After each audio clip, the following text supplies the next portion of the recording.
Tere! Kohe ma räägin teile, kuidas fototsoon on üles ehitatud. Peamiselt siin on kaks asja. Esimene on taust, mis on 2,5 meetrit kõrgust, 2,5 meetrit laiust.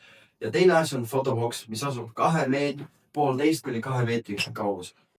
Ja kui teil on ikkagi vähe ruumi, siis me võime seadistada ainult fotoboksi ilma tausta. See võtab ainult 1 ruutmeeter ja pildid tulevad ürituste enda taustal.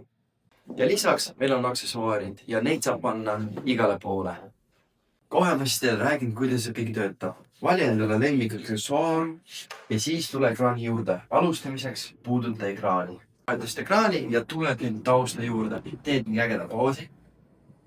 Kui pilt on tehtud, teil on 2 võimalust, kuidas seda kätte saada, kas see meili kaudu või siis saab printida. Ja mõne sekundi pärast tuleb lahe pilt. Ja näete, nii lihtne see oligi ja niimoodi teie külalised saavad endale mälestuse koju teie üritusest.